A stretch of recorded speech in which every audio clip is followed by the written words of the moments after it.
Hate at least requires someone to see you, to acknowledge your existence enough to feel something, anything, in your direction.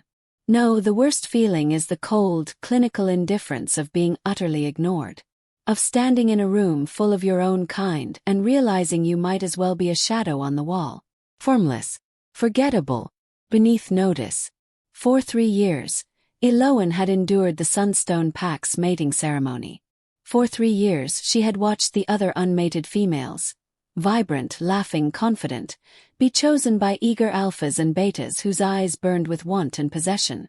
For 3 years, not a single wolf had stepped forward when her name was called. This year would be no different.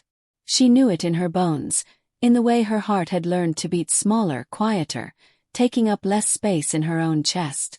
She knew it in the careful way she'd braided her dark hair, in the faded slate-colored dress she'd chosen specifically because it blended into the stone walls. She knew it in the reflexive hunch of her shoulders, the instinct to make herself invisible before anyone else could do it for her. The mating ceremony wasn't about love. It never had been. It was about value, about what you could offer, about being strong enough, beautiful enough, enough of something to catch an alpha's eye and hold it. Eloan had spent her entire life being told she was the quiet one, the small one, the healer's apprentice who knew the names of herbs but couldn't shift into a form impressive enough to defend the pack. Useful in theory, forgettable in practice. Tonight, the lie she'd been clinging to, that maybe this year would be different, that maybe someone would see her, would finally shatter. But her fate wasn't decided by the pack's silence. It was decided by a roar that shook the rafters and rattled her bones. A growl that was less invitation and more command. The great hall of the Sunstone Pack blazed with warmth on this, the third night of autumn's full moon. Torches lined the stone walls, their flames dancing shadows across the gathered wolves. The air was thick with a scent of pine, cinnamon, and roasting venison, the pack's traditional feast laid out on long wooden tables. Unmated females dressed in their finest stood in a loose circle near the ceremonial fire, their laughter bright and nervous, their eyes darting toward the males who prowled the perimeter like predators circling prey. It should have felt magical. It should have felt like belonging. Instead, Eloan stood in the far corner near the servants' entrance, her back pressed against the cool stone wall, watching the spectacle unfold with a detached interest of someone observing a play they'd seen too many times before. She wore a dress the color of faded slate, not quite brown, not quite gray, that hung loose on her small frame. Her dark hair was pulled back in a simple braid, no flowers or ribbons woven through like the other females wore. Her hands, stained faintly green from grinding herbs that morning, were clasped tightly in front of her. Asterisk blend in. Don't stand out. Maybe they'll forget you're even here, asterisk. Elder Moira stood at the center of the hall, her weathered hands raised for silence. One by one, she called the names of unmated females. One by one, alphas and strong betas stepped forward to claim them, some with theatrical shows of dominance, others with quiet nods of acknowledgement. Each pairing was met with cheers, howls of approval, the joyful chaos of a pack celebrating new bonds. Eloan felt each cheer like a stone dropped into still water, ripples of inadequacy spreading through her chest. When Sarah was chosen, the crowd erupted. When Mara was claimed by 2 betas at once, the hall shook with raucous laughter. When even timid little Nellie, barely 17, was approached by a visiting wolf from the Riverstone Pack, Eloan felt something crack inside her. Asterisk, of course. Everyone but you. Asterisk. Eloan. Her name cut through the noise like a blade through silk. The hall didn't fall silent. Not exactly. But the energy shifted. Conversations continued at the edges of the room, but nearer the fire, wolves glanced at her with something between pity and dismissal. Asterisk go. Or, right, asterisk. Eloan forced herself to step forward on legs that felt like water. She kept her eyes down, counting the stones in the floor, focusing on the pattern of gray and white rather than the weight of indifferent stares. She stopped at the edge of the fire circle, lifted her chin just enough to show she was present, waited. Silence stretched. Not the anticipatory kind. The uncomfortable kind. No one moved. No one even looked at her for more than a heartbeat before their attention slid away, searching for something, someone more interesting. Elder Moira cleared her throat. Eloan of Sunstone, Healer's Apprentice, stands for her third. The ground shook. Not metaphorically.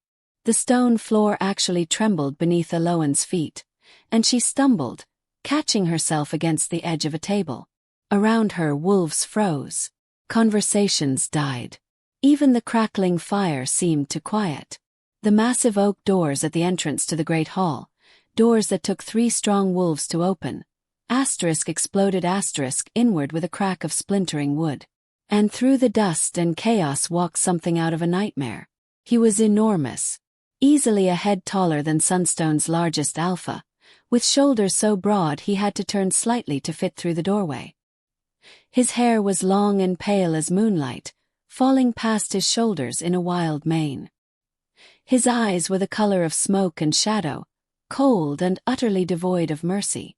Scars crisscrossed his bare arms the size of Eloan's waist, and his presence filled the hall like a physical force, pressing against her chest, stealing her breath.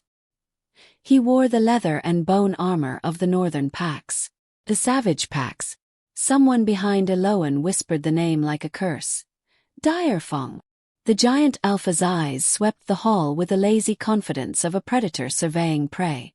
They passed over the other females, over the posturing males, over Elder Moira with her hand pressed to her chest in shock. And then they landed on Eloan. He moved through the crowd like they didn't exist. Wolves scattered from his path. Someone yelped. A table was knocked aside, sending goblets clattering to the floor. He stopped directly in front of her, so close she had to tilt her head back to meet his gaze. So close she could see the faint silver pattern of his wolf in his irises, could smell leather and ice and something wild and dangerous. His voice, when he spoke, was a rumble that seemed to come from deep in the earth itself. She's mine. The hall erupted into chaos. The chaos wasn't the roaring kind. Not immediately. It was the kind that came from hundreds of wolves trying to process something that violated every rule they understood. Conversations erupted in harsh whispers. Bodies shifted, positioning themselves between the intruder and their packmates. Someone knocked over a chair in their haste to back away. Eloan couldn't move. Couldn't breathe. The giant alpha stood so close she could feel the heat radiating from his body, could see the way his chest barely moved with each breath, as if he were carved from stone rather than flesh. His eyes, those terrible smoke-colored eyes, held her pinned more effectively than any hand around her throat. You can't. Elder Moira's voice cracked through the tension, high and strained. This is a sacred ceremony. The Sunstone Pact does not recognize. I wasn't asking for recognition. Jareth didn't even glance at the elder. His gaze remained fixed on Eloan with an intensity that made her feel simultaneously visible and utterly exposed. I was making a statement of fact. The girl hasn't been claimed. Alpha Tauren pushed through the crowd. His face flushed red with fury and something else, embarrassment perhaps at being challenged in his own hall. He was a large man, powerfully built, with a kind of presence that usually commanded immediate respect. Next to the Direfong Alpha, he looked almost small. She is under my pack's protection until... Until what? Jareth's voice was quiet, conversational even, but it cut through Tauren's bluster like a blade through paper. Until the ceremony ends and you throw her out with the rest of the unclaimed. Until you banish her for being a burden on pack resources. He tilted his head slightly, a predator's assessment. Don't pretend this is about protection, Tauren. We both know Sunstone was going to discard her the moment this farce concluded. The words landed like physical blows. Eloan felt her face flush hot, then cold. Around her, she could hear the uncomfortable shuffling of feet, the cleared throats, the conspicuous lack of denial. 'Cause it was true. Everyone in this hall knew it was true. Unmated after 3 ceremonies meant exile. It meant being sent to the neutral territories with a pack of supplies and a polite lie about finding your path elsewhere. It meant slow starvation or worse, Rogues, human hunters, the brutal reality of a lone wolf trying to survive without pack bonds. She was going to die either way. She'd known that the moment Elder Moira called her name. Torrhen's jaw worked, rage and impotence warring across his features. She is Sunstone. You have no right. I have the right of claiming. Jareth finally turned his head, and the full weight of his attention on the Sunstone Alpha was like watching a mountain decide to notice an insect. Ancient law. Recognized by every pack from the northern wastes to the southern shores. An alpha may claim any unmated wolf during ceremony, provided the wolf consents. His lips curved into something that wasn't quite a smile. Are you suggesting Sunstone doesn't honor ancient law? The trap was elegant. Brutal but elegant. If Torrhen denied the ancient laws, he'd mark Sunstone as rogues, wolves who rejected tradition. If he accepted them, he had to let Jareth take Aloan. The silence stretched so thin Aloan thought it might shatter. The girl must consent, Torrhen finally ground out. His eyes found Aloan's, and there was no warmth in them. No paternal concern. Just cold calculation. Aloan, do you understand what's being offered? Alpha is from Direfong. They are savages, killers. You would be choosing a life of. A life, Jareth interrupted softly. She'd be choosing a life, which is more than you're offering her. He shifted slightly, angling his body toward Torrhen in a way that made the other alpha take an involuntary step backward. But yes, let's hear it from her. Those smoke-colored eyes returned to Aloan. What's it going to be, little wolf? Claimed or cast out? Every person in the hall was staring at her now, really seeing her for the first time all night. She could feel their gazes like brands against her skin, some pitying, some curious, most just waiting to see what spectacle would unfold next. Her mind was racing. This couldn't be real. Things like this didn't happen to girls like her. Giant alphas from enemy packs didn't storm ceremonies and claim invisible apprentices. There had to be a catch. Trick. Some cruel joke that would end with her humiliation somehow being worse than it already was. But when she looked up at Jareth, really looked, she didn't see cruelty in his face. She saw calculation. Assessment. The same look Master Thorn got when measuring herbs for a particularly delicate tincture. This wasn't passion. This wasn't fate or destiny or any of the romantic nonsense the bonding songs talked about. This was transaction. And transaction at least she could understand. I need. Her voice came out as a whisper. She cleared her throat, forced steel into her spine. I need to speak with him. Alone. Torrhen barked a laugh that held no humor. Absolutely not. You think I'm going to let you be alone with? You're going to let her have whatever she wants, Jareth said, and this time there was no conversational tone. This time it was the voice of an alpha who ruled a pack that survived in the harshest territories of the north. The voice of someone who had killed to earn his position and would kill to keep it. Because if you don't, I'm going to take her anyway, and then we're going to have a very different kind of conversation. One that involves significantly more bloodshed. The threat hung in the air like smoke. Aloan could see Torrhen weighing his options. His pride against the very real possibility that Jareth meant every word. That he would tear through Sunstone's warriors to take what he wanted. 5 minutes, Torrhen finally spat. In the antechamber. The door stays open. Jareth's hand, massive and scarred and surprisingly warm, closed around Aloan's wrist. Not painfully, not possessively, just firmly. Guide. He turned and walked toward the small side chamber off the great hall, and Aloan had no choice but to follow, half stumbling to keep up with his long strides. The antechamber was small, lined with weapons and ceremonial pelts. Jareth released her wrist the moment they crossed the threshold, putting several feet of distance between them. Through the open door, Aloan could see shadows of Sunstone wolves gathering, listening. She turned to face him, forcing herself to meet those cold eyes.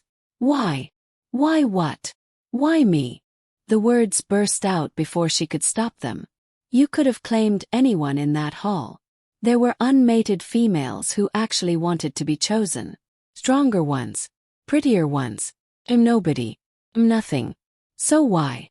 Because you're nobody. Jareth leaned against the wall, arms crossed, looking utterly unbothered by the chaos he'd caused. Because you're nothing. Because when I walk out of here with you, no other pack is going to declare blood feud over it. No alpha is going to challenge me for stealing his intended mate. No powerful family is going to demand satisfaction. He tilted his head. You're the path of least resistance wrapped in a convenient package. The words should have hurt. Should have felt like another rejection, another confirmation of her worthlessness. Instead, they felt like the first honest thing anyone had said to her in years. You need a mate, she said slowly, pieces clicking together. For political reasons. I need a Luna. He said it like there was a difference. By the Blood Moon Summit in 6 weeks. Or the Council recognizes a challenge from Raven, my second. He's been gathering support, making alliances. If I show up unmated, they'll question my ability to lead. Question whether I'm strong enough to maintain pack bonds. His expression was utterly neutral, but she caught the flash of something dangerous in his eyes. I won't give him that opening. So this is temporary. It wasn't a question. This is necessary. He pushed off the wall, taking a single step closer. Here's what I'm offering. Protection, resources, a place in my pack until the summit is over and Raven's challenge is crushed. After that, we dissolve the bond. You're free to go wherever you want with enough gold to start over anywhere in the territories. And if I say no, then Tauren exiles you tonight, and you die alone in the neutral lands within a month. He said it matter-of-factly, without cruelty. Just truth. Those are your options. Die slowly out there or take a risk on me. Eloan's hands were shaking. She clasped them together, digging her nails into her palms to force them still. Her mind was churning through possibilities, consequences, the 1,000 ways this could go wrong. But underneath all of it was one simple, burning truth. She didn't want to die. She didn't want to be forgotten. Didn't want to become another name mentioned in passing. Remember that healer's apprentice? Whatever happened to her? Before being erased entirely from pack memory. If she was going to die anyway, at least this way she'd die doing something. Being someone, even if that someone was just a political pawn for 6 weeks. What do you get out of this? She asked. Really? There has to be more than just appearing mated. For the first time, something like respect flickered across Jareth's face. Smart question. I get legitimacy. I get the council off my back. And I get to prove to Raven that I'm not desperate enough to make foolish alliances with other pack's daughters, which is what he's been pushing me toward. You're nobody, which means you're nobody's leverage. He held her gaze. You're the safest option I have. Safe. She almost laughed. I'm safe. For me. You're safe for me. His expression was unreadable. I'm not safe for you. Let's be clear about that. Direfong is not Sunstone. We don't have ceremonies and warm fires and songs about eternal love. We have rules, hierarchy, and violence for anyone who breaks them. You'll be challenged, tested. Some of my pack will hate you on principle. He leaned in slightly. But I give you my word, my alpha's word, that no one under my command will kill you. Not while you wear my mark. While I wear your mark, she echoed. What does that actually mean? It means I mark you. Temporarily. A blood bond on your wrist that tells every wolf in every pack that you're claimed. It'll last through the summit, then fade. He pulled a small knife from his belt, wicked sharp and bone-handled. It won't hurt much. I'll make it quick. Eloan stared at the knife. At this massive alpha who had exploded into her life with all the subtlety of an avalanche. At the door behind her where her pack, her former pack, waited to see if she'd be brave enough or desperate enough to say yes. She thought about Master Thorn's lessons. About how the most dangerous plants often held the most powerful medicine. About how survival sometimes meant choosing the poison you understood over the poison you didn't. I have conditions, she heard herself say. Jareth raised an eyebrow. Conditions. I'm not an idiot. If I'm going to be your Luna, even temporarily, I need to know exactly what that means. She forced her voice to stay steady. No. Mating. We don't share a bed. This is political only. Agreed. I have no interest in forcing anything. He said it so casually she almost believed him. What else? After the summit, you help me get settled somewhere safe. Not just gold. Actual help. Introduction to a pack that will take me. References. Something that means I'm not just wandering the territories alone. Done. He nodded. You're more practical than you look. Anything else? Eloan hesitated. This was the important part. The part that would tell her if this was real or if she was just trading one death for another. If something goes wrong. If Raven wins or the council doesn't accept me or this all falls apart. You let me go. No fighting me. No claiming I'm your property. You let me walk away. Jareth was quiet for a long moment, studying her with those unreadable eyes. Then he did something she didn't expect. He smiled. Not the predator's smile from before. Something smaller. Almost human. You're already thinking about exit strategies. Good. He held out his hand. I agree to your terms. Now agree to mine. For the next 6 weeks, you are my mate in public. You stand at my side. You don't undermine me in front of the pack or the council. You play the role convincingly enough that Raven can't use you against me. I can do that. She could. She'd been invisible her whole life. Surely she could pretend to be visible for 6 weeks. Then we have a bargain.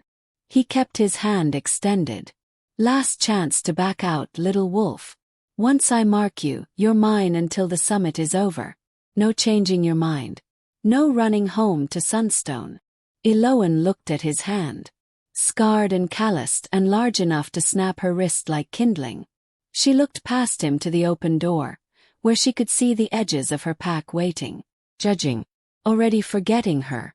She thought about dying slowly in the wilderness, about being erased from memory, about spending her whole life being nothing. And she reached out and gripped his hand. His fingers closed around hers like a vice, not painful but absolutely unbreakable. His other hand came up with the knife, and before she could tense, he'd drawn the blade across his own palm first. Blood welled up, dark red against his pale skin.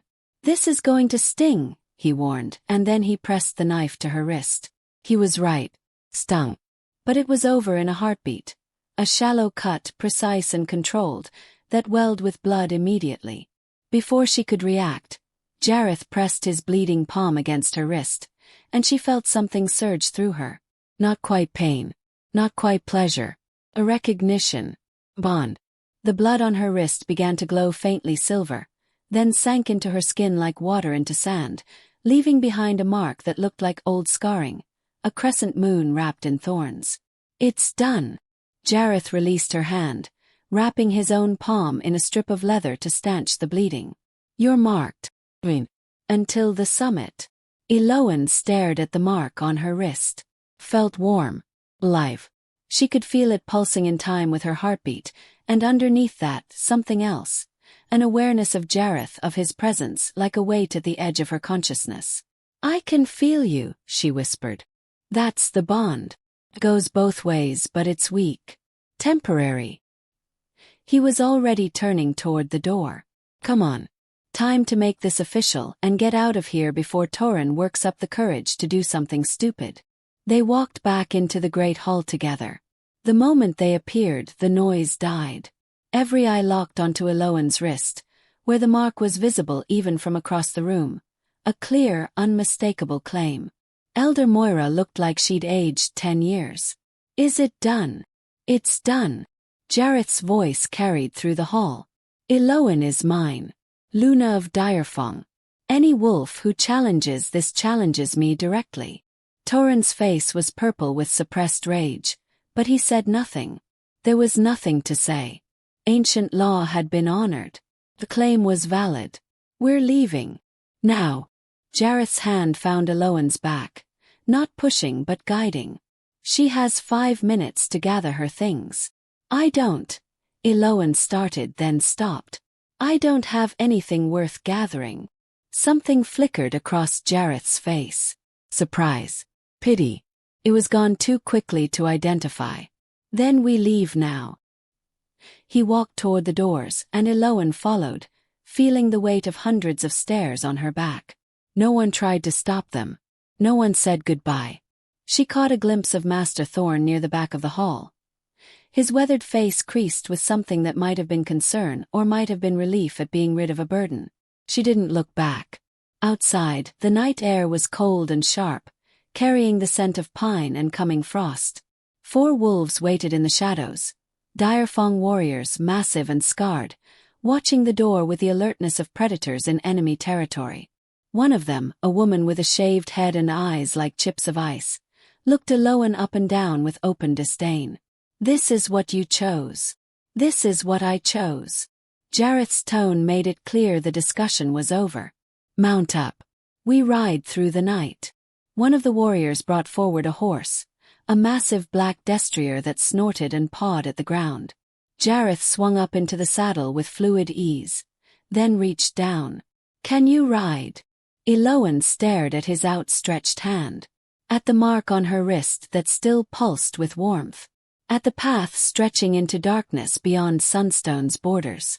I'm about to learn, she said and took his hand. He pulled her up in front of him with easy strength, settling her in the saddle. His arm came around her waist, holding her steady, and she felt the solid mass of him at her back, real and terrifying and absolutely undeniable. Hold on, he said, and then they were moving. The horse surged forward, and Sunstone fell away behind them. The warm lights, the familiar halls, everything she'd ever known disappearing into the darkness. Eloan didn't look back. She kept her eyes forward, on the black road ahead, on the uncertain path she'd just chosen. Behind them, she heard the doors of the great hall close. The sound felt like a tomb ceiling shut. Or possibly, she thought as Jareth's arm tightened and the Direfang warriors fell into formation around them, like a door finally opening. She supposed she'd find out which in 6 weeks. If this story has held you this long, subscribing is how you help it continue. Thank you. Now back to the story. They rode through the night like demons fleeing the dawn. Eloan had never been on a horse before. Had barely left Sunstone's immediate territory in her entire life. Within the first hour, every muscle in her body was screaming. The destrier's gait was punishing, all power and no grace, and despite Jareth's arm locked around her waist, she felt like she might slide off at any moment. He didn't slow down. Didn't ask if she needed rest. The Direfang warriors flanked them in tight formation, their faces hard and alert, scanning the darkness for threats. They moved through Sunstone territory like thieves, taking paths that avoided the main roads, keeping to the shadows. No one spoke. Eloan tried to brace herself against the saddle, tried to find some position that didn't make her bones rattle, but it was impossible. She could feel Jareth behind her, a wall of solid muscle and heat, but he might as well have been carved from stone for all the attention he paid to her discomfort. His focus was entirely on the path ahead, on keeping pace, on putting as much distance between them and Sunstone as possible. She was cargo, valuable enough to steal, not valuable enough to coddle. The landscape changed as they rode. Sunstone's gentle hills and cultivated forests gave way to rougher terrain, rocky outcroppings, dense underbrush, trees that grew twisted and gnarled. The borderlands. The places between packs where territorial claims blurred and rogues made their camps. Dangerous territory. Around the 3rd hour, one of the warriors, the woman with the shaved head and ice-chip eyes, raised a fist. The entire group halted instantly, horses snorting and pawing at the ground. Movement, she said quietly. Southwest. Could be deer. Could be scouts. Jareth's voice was flat. His arm tightened fractionally around Eloan's waist. How many? Can't tell. Wind's wrong. The woman tilted her head, listening to something Eloan couldn't hear. Want me to check? No. We keep moving. Jareth kicked the destrier forward. If they're tracking us, they'll have to catch us first. They rode harder after that, pushing the horses to a pace that felt suicidal in the darkness. Eloan's teeth rattled. Her hands, gripping the saddle horn, had gone numb. The mark on her wrist throbbed in time with her pulse, a constant reminder of the bargain she'd made. She tried to focus on anything but the pain. Tried to catalog the plants they passed, the shapes of the trees, the way the air smelled different here. Less cultivated, more wild. It was an old habit from her training. Master Thorn had always said the best healers were the ones who paid attention, who noticed details others missed. The sky was just beginning to gray with pre-dawn light when they finally stopped. They'd reached what looked like an abandoned way station, a crude shelter built into the side of a rocky hill, barely more than a lean-to with a fire pit. The Direfong warriors dismounted with practiced efficiency, immediately spreading out to check the perimeter. Jareth swung down from the saddle, then reached up to lift Eloan down. His hands around her waist were impersonal, mechanical. The moment her feet touched ground, her legs nearly gave out. She caught herself against the horse's flank, breathing hard, trying to force feeling back into her limbs. "We rest here for 2 hours," Jareth announced. "Kale, first watch. Mira, check the horses. Everyone else, eat and sleep. We move again before full dawn." The warriors moved to obey without question. Eloan stood there, swaying slightly, feeling utterly out of place among these hard-faced soldiers. She watched as they efficiently set up a cold camp, no fire despite the chill, and began pulling dried meat and hard bread from their packs. No one offered her anything. Jareth was conferring with Kale, a broad-shouldered male with scars running down the left side of his face, speaking in low tones she couldn't quite hear. She caught fragments. Riverstone patrol. Too close to the border. Risk of pursuit.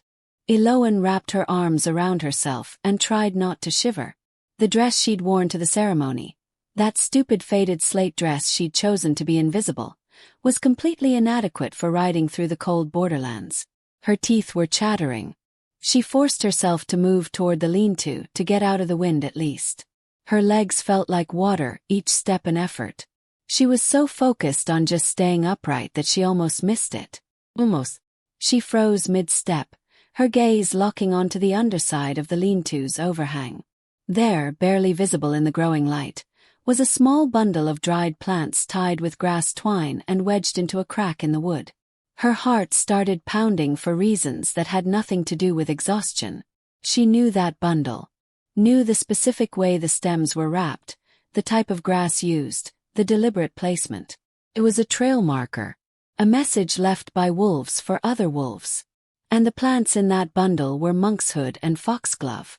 Both deadly. Both specific. A warning. No, worse than a warning. Threat. She backed away slowly, her mind racing. Why would there be a marker here? Who had left it? And more importantly, was it old or fresh? Something wrong. Eloan jumped. Jareth had appeared beside her with that unnerving silence large men shouldn't possess. He was looking at her with those cold, smoke-colored eyes, taking in her tension, the way she'd backed away from the shelter. "Don't go in there," she said quickly. "Don't let anyone go in there." His expression didn't change, but she felt his attention sharpen. "Why? There's a marker. Under the overhang. It's a poison warning." "A what?" "A trail marker. Made with toxic plants. It's..." She struggled to put it into words. "It's a message. Threat. Some packs use them to mark territory or warn off enemies. The specific plants tell you who left it and what they mean." Jareth's gaze flicked to the lean-to, then back to her. "Show me."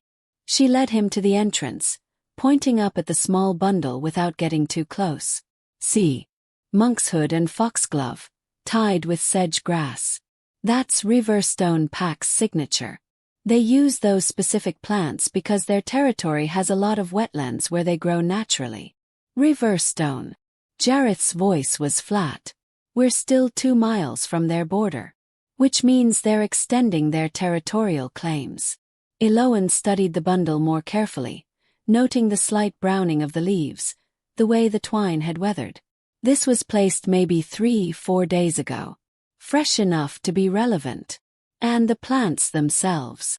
Both are poisonous if ingested or if sap gets into open wounds. But that's not the point. The point is the message. Monkshood and foxglove together means death to trespassers. It's a formal territorial warning. She glanced at him. You said you wanted to avoid other packs seeing me. If Riverstone has scouts in this area and they see Direfong wolves resting in a marked way station, they might interpret it as a challenge. Jareth was quiet for a long moment, staring at the bundle with an expression she couldn't read. Then he turned and whistled sharply. The Direfong warriors immediately stopped what they were doing and looked up. Pack it up. We're moving. Alpha. Mira, the shaved-head warrior, frowned. We've barely rested. I said we're moving. Jareth's tone left no room for argument. This site is compromised. Riverstone territory markers.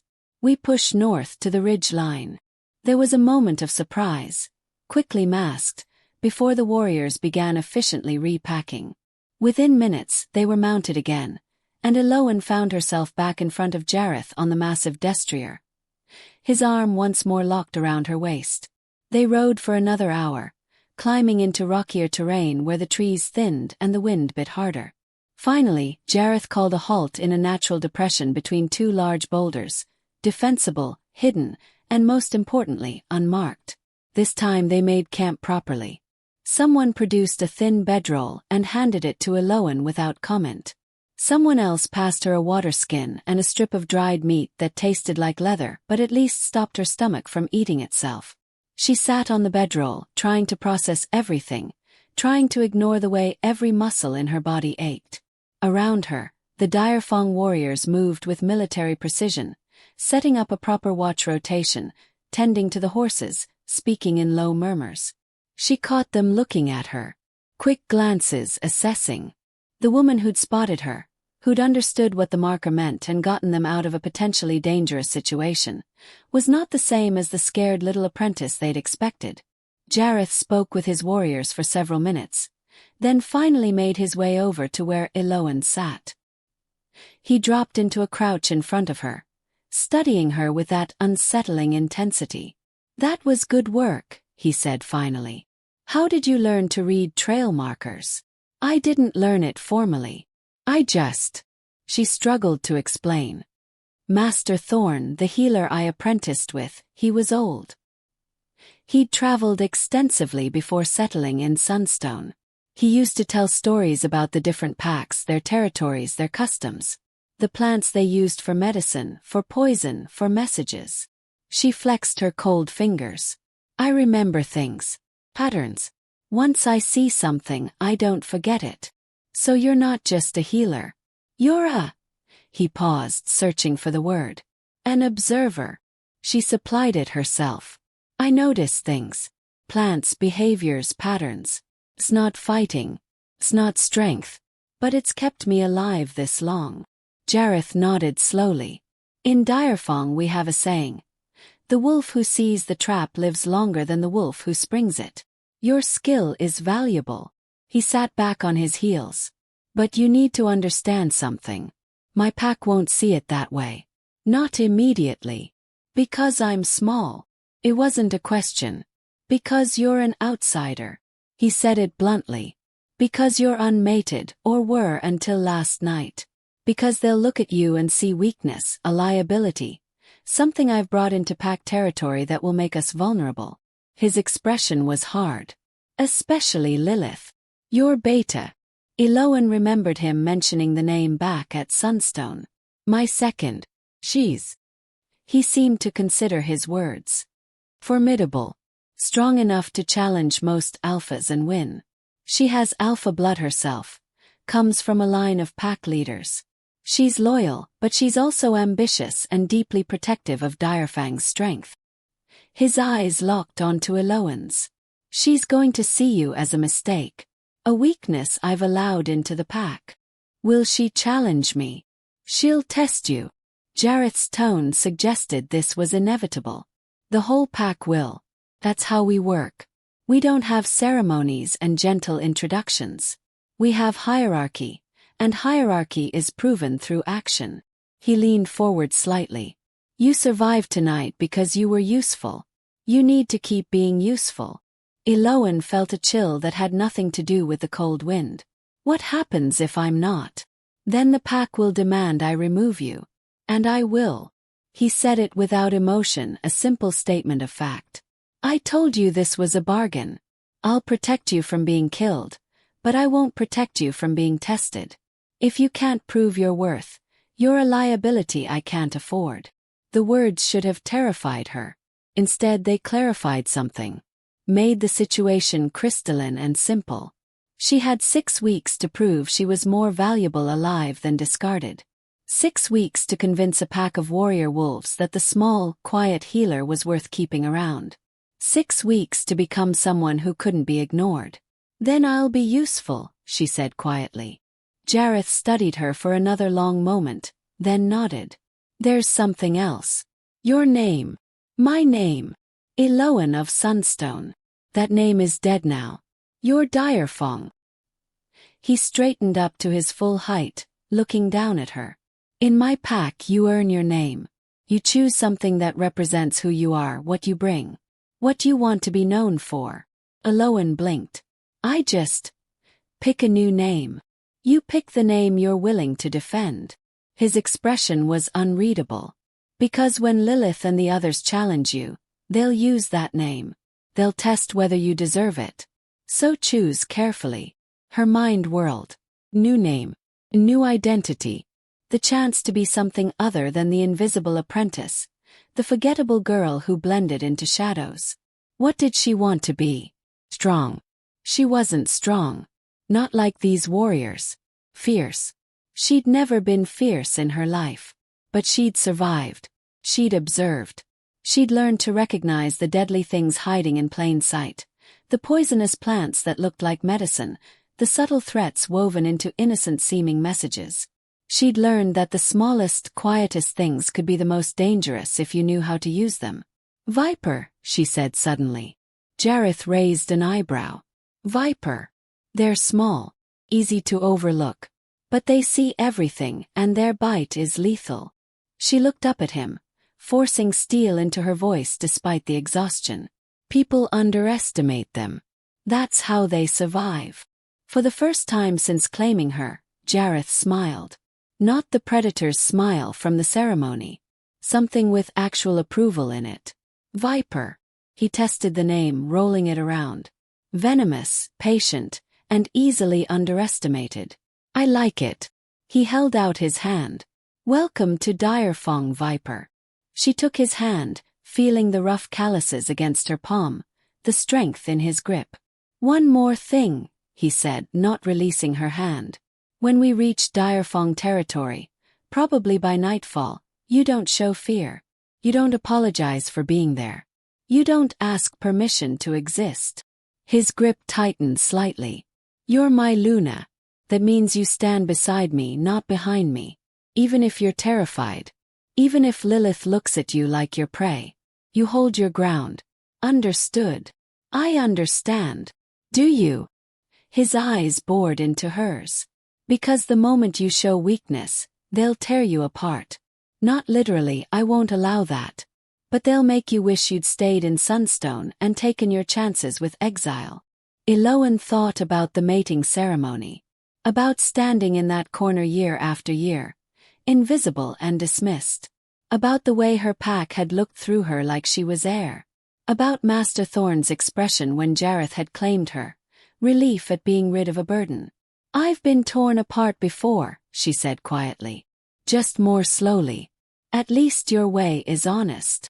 Something shifted in Jareth's expression. Not quite respect but close to it. He released her hand and stood. Get some sleep. We ride again in an hour, and after that, we don't stop until we reach Direfong.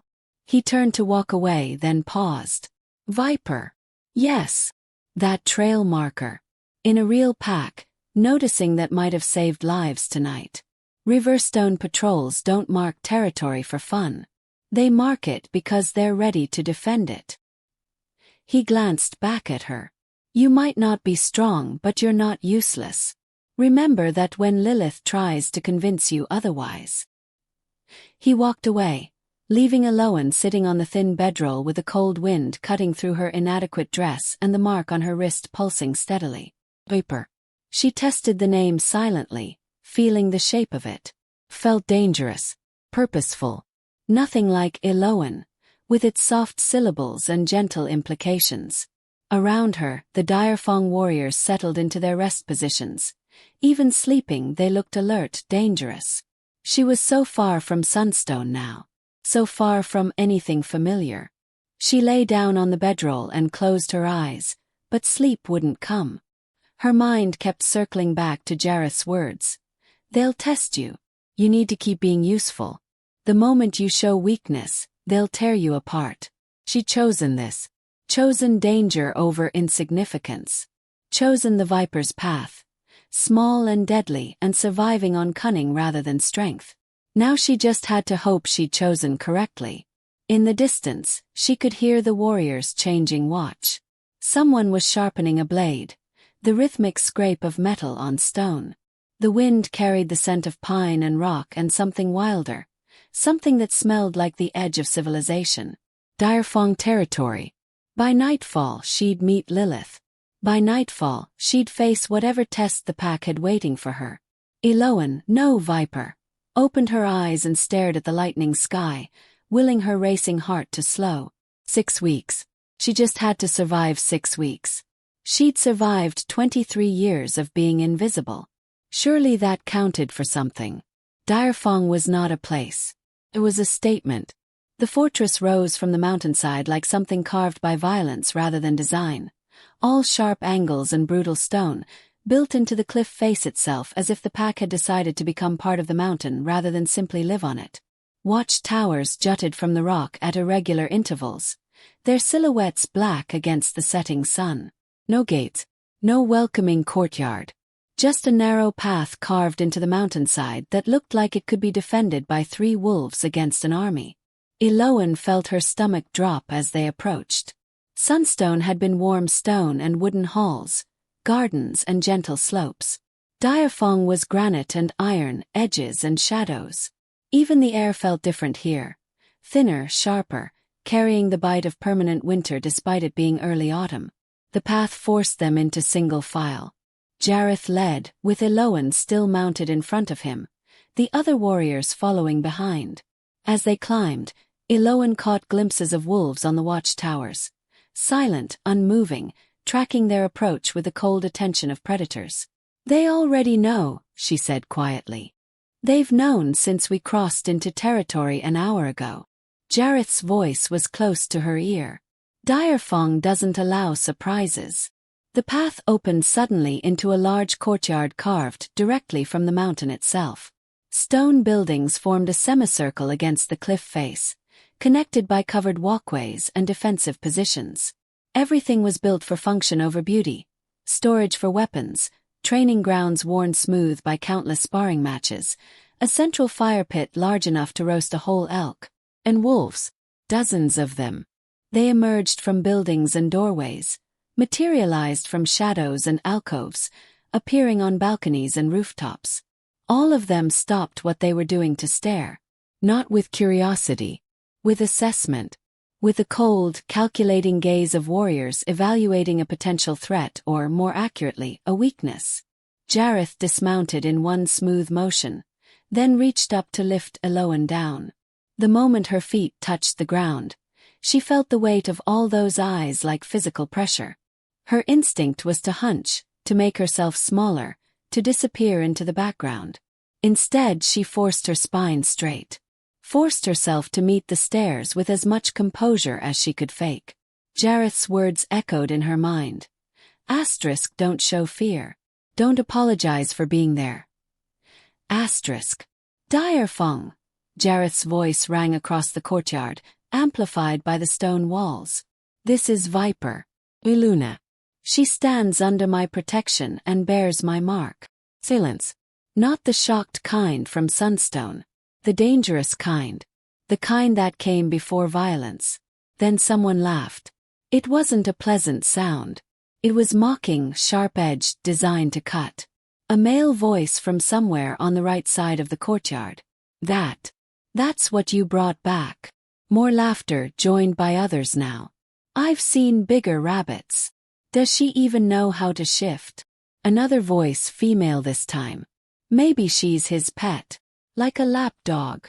The insults came faster, voices blending together into a chorus of contempt.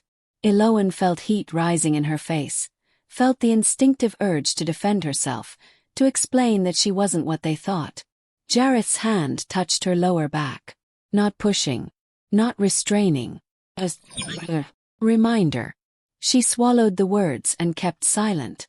Anyone who questions my choice, Jareth said, his voice cutting through the mockery like a blade through silk, is welcome to bring it to me directly. In the circle. Right now. The laughter died instantly. Several wolves looked away. Others suddenly found something fascinating about the ground. That's what I thought. Jareth's hand pressed slightly against Eloan's back, guiding her forward. Mira, see to the horses. Kale, report to me in my quarters in 1 hour. The rest of you, back to your duties. The crowd began to disperse, but slowly. Reluctantly. Wolves moved aside as Jareth walked Eloan across the courtyard, but they didn't go far. They watched, waited, like predators circling wounded prey, looking for the moment to strike. They were halfway across the courtyard when the woman appeared. She didn't emerge from a doorway or descend from a balcony. She was simply there, as if she'd materialized from the stone itself. Tall and powerfully built, with muscles that would make most male wolves envious. Her hair was dark red, braided in a complex pattern that left her face exposed, a face with strong bones and cold amber eyes. She wore leather armor that looked like it had seen actual combat, scarred and worn and functional. This, Eloan knew with absolute certainty, was Lilith. Jareth stopped. His hand fell away from Eloan's back. Lilith. Alpha. The woman's voice was low, controlled, with an edge that suggested barely restrained fury. You return with this. She said this the way someone might say awful or waste. I return with my Luna. Jareth's tone was carefully neutral. As I announced. Is there a problem? Several. Lilith's amber eyes locked onto Eloan with the intensity of a wolf studying its next meal.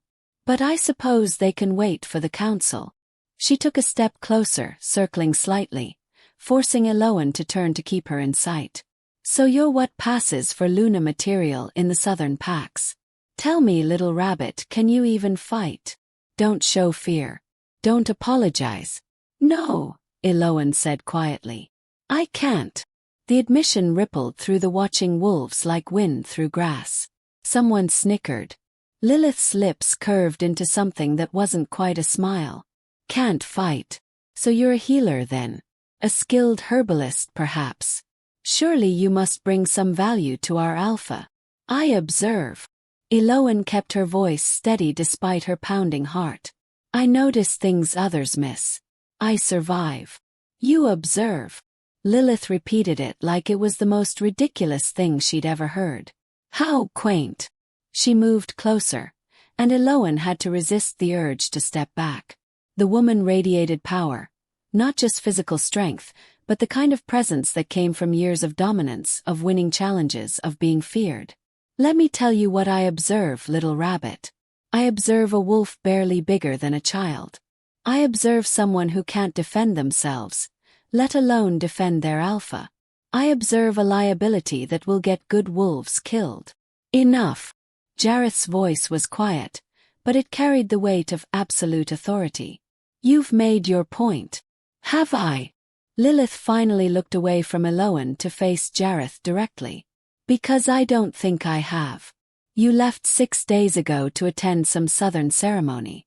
You return with this, she gestured at Eloan without looking at her, and expect us to accept it? To call her Luna? To trust that you haven't lost your mind or been somehow compromised? I expect you to trust my judgment. Jareth's expression was carved from stone. As you always have. Your judgment. Lilith's laugh was bitter. Your judgment brought in a wolf who can't fight, can't defend, can barely stand up to a light breeze. Your judgment marked her as Luna without consulting the council, without considering what message it sends to the other packs. She stepped closer to Jareth, and Eloan saw what this was really about. The way Lilith moved into his space, the possessiveness in her stance. Your judgment has been questionable lately, Alpha. Perhaps influenced by pressures you're not sharing with your pack. Careful. The word was soft, dangerous. Or what? You'll challenge me. Lilith's amber eyes blazed. Go ahead. I'll take that challenge gladly. And when I win, I'll be Alpha. And the first thing I'll do is send your little pet back to whatever hole you found her in. The courtyard had gone completely silent. Every wolf was frozen, watching this confrontation with the anticipation of those who know they're witnessing something significant. A challenge to an alpha's authority. A beta questioning a fundamental decision. Eloan could feel the tension like electricity in the air. Could see the way Jareth's jaw tightened, the way his hands flexed at his sides. This was a moment that could fracture the pack. And it was her fault. Her presence had created this rift. The council will convene tonight. The voice came from behind them, older, gravelly. Eloan turned to see an ancient wolf limping across the courtyard, leaning heavily on a staff carved from dark wood.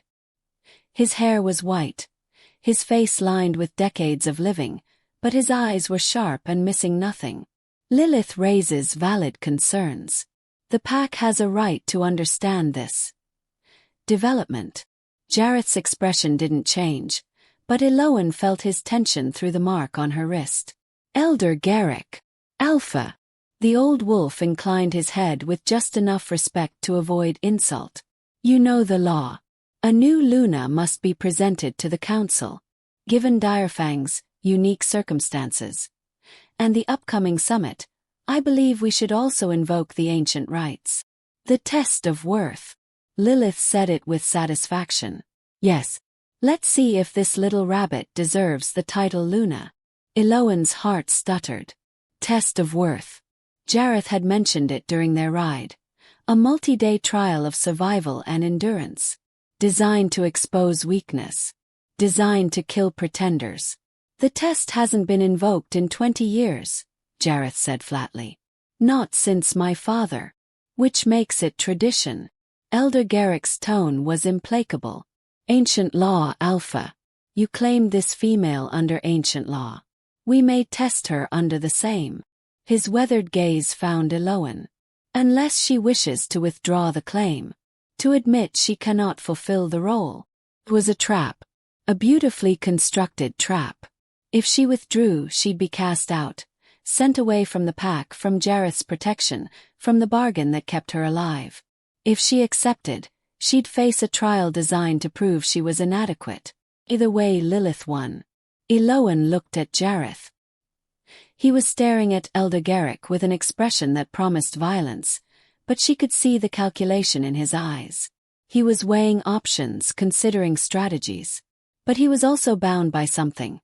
Pack law, ancient tradition, the rules that kept Direfang from descending into chaos. If he refused the test, he'd be defying the council, showing favoritism, proving that Lilith was right, that he'd been compromised, that his judgment was flawed. He couldn't save her from this. Not without destroying his own authority. She was on her own. I accept, Eloan heard herself say. Every eye in the courtyard swung back to her. Jareth's head snapped around. His expression unreadable. Lilith's smile widened, showing teeth. You accept. Elder Garrick studied her with new interest.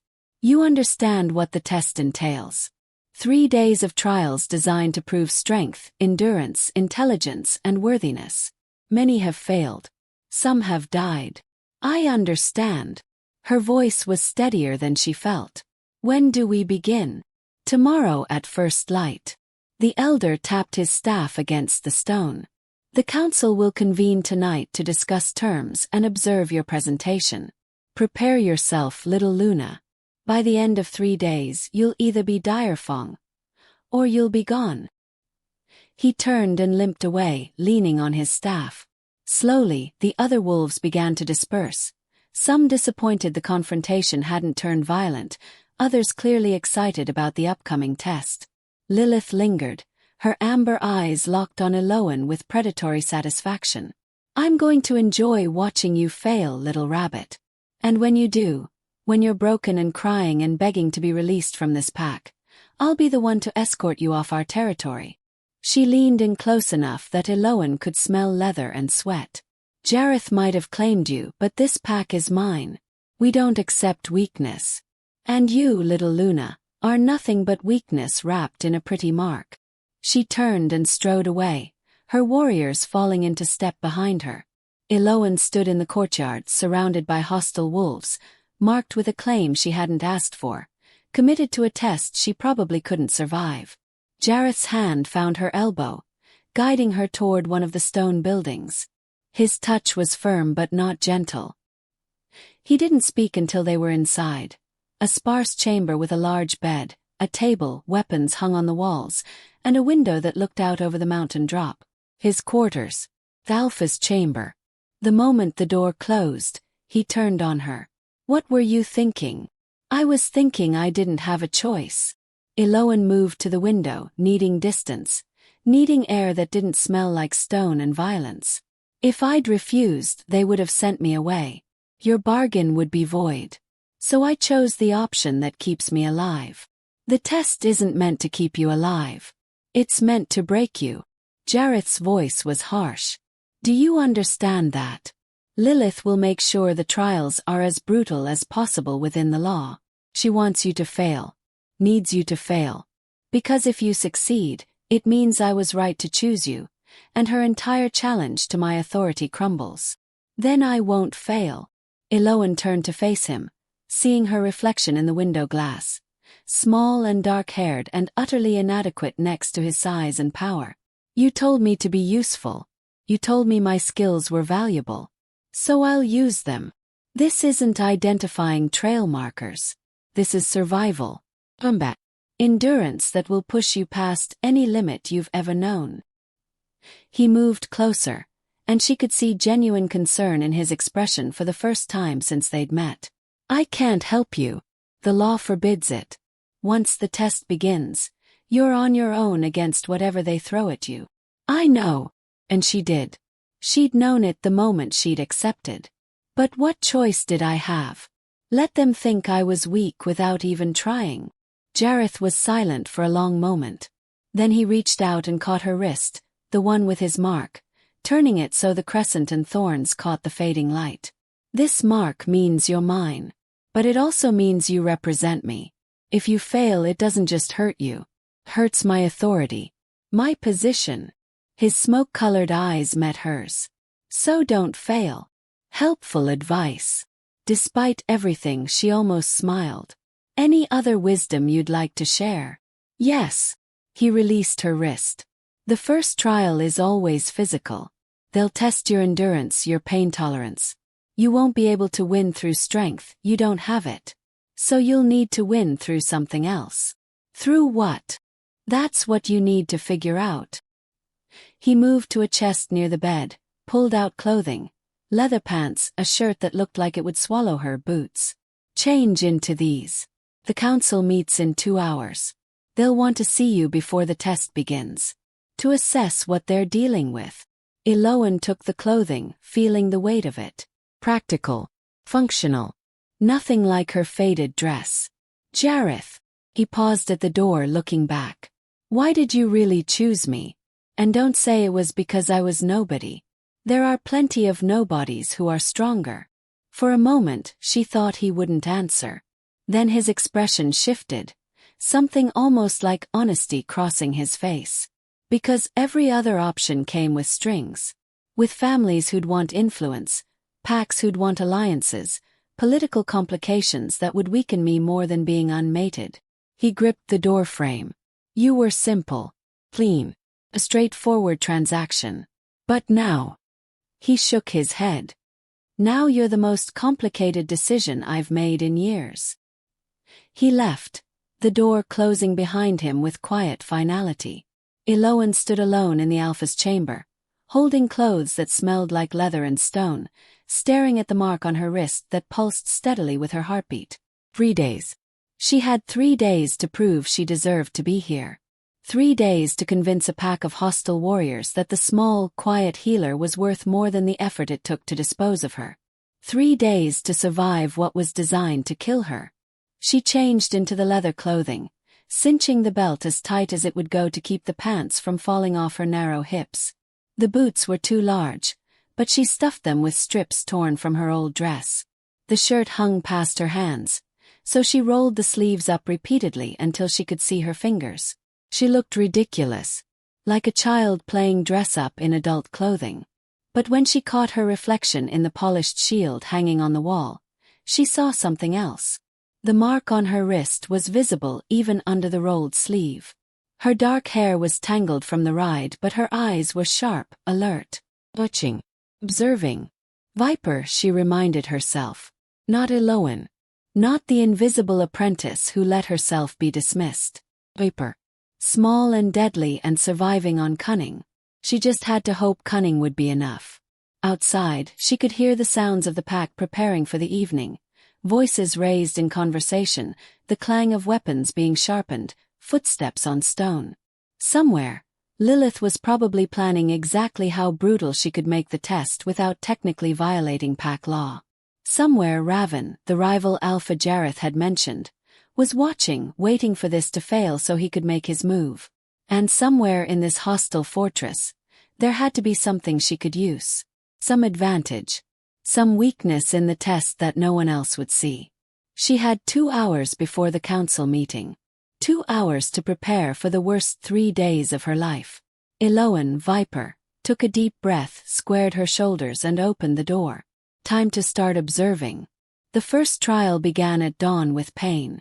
They'd led Eloan to a clearing carved into the mountainside, a natural amphitheater of stone where the entire pack could watch from elevated positions.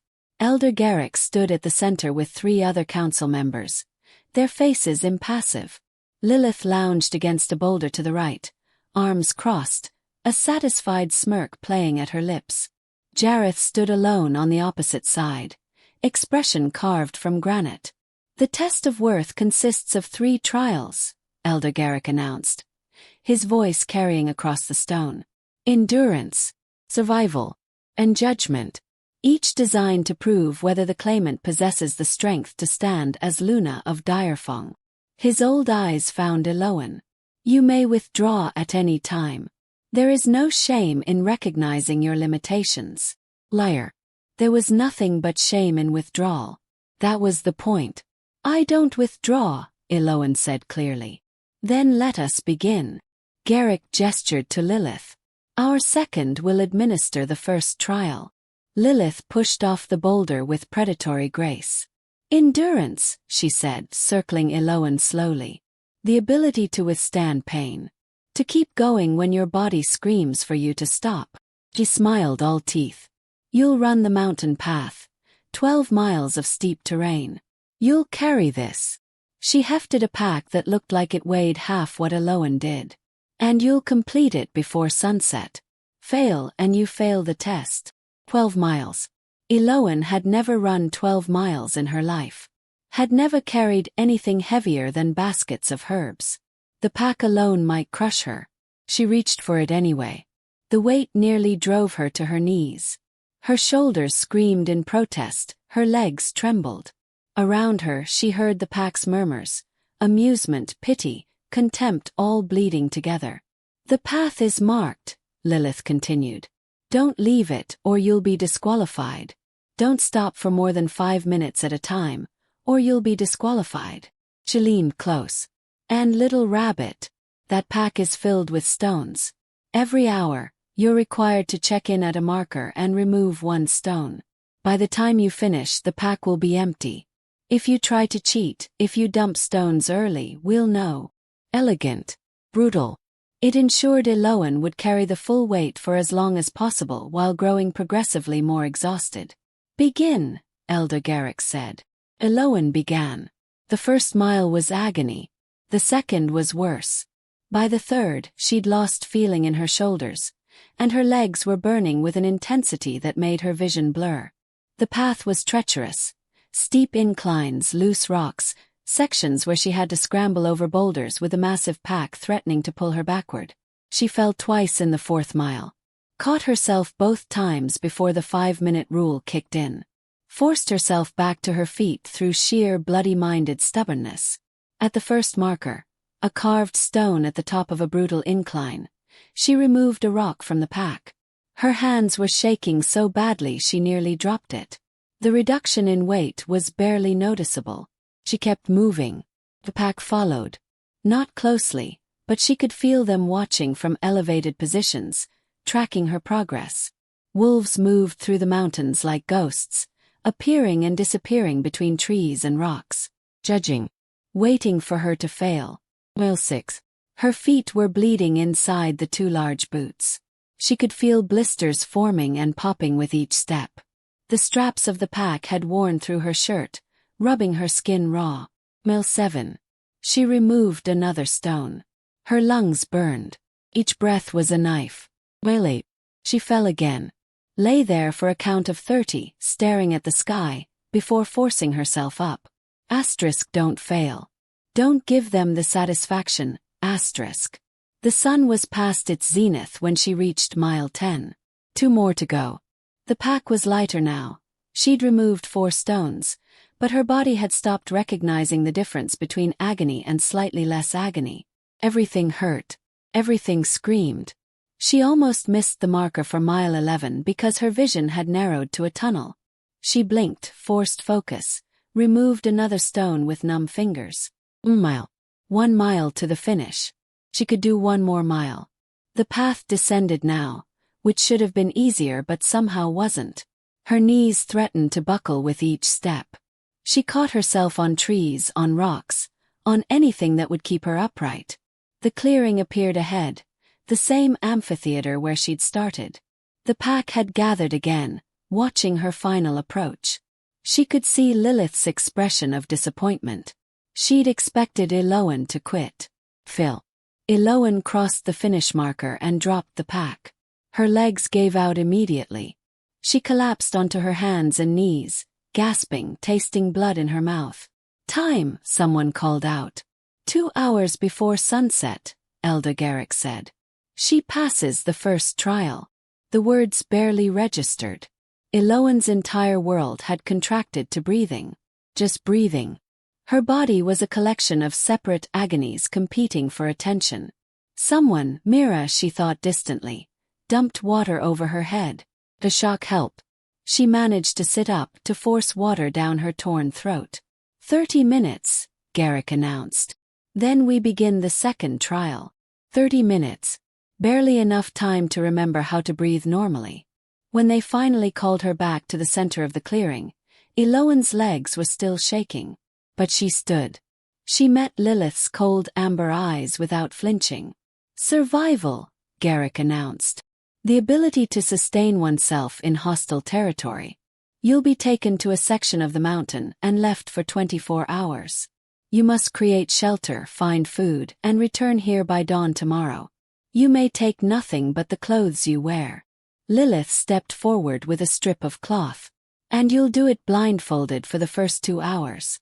To ensure you can't memorize the path back. Course. Why make anything simple? They tied the blindfold over her eyes, tight enough to ensure no light leaked through.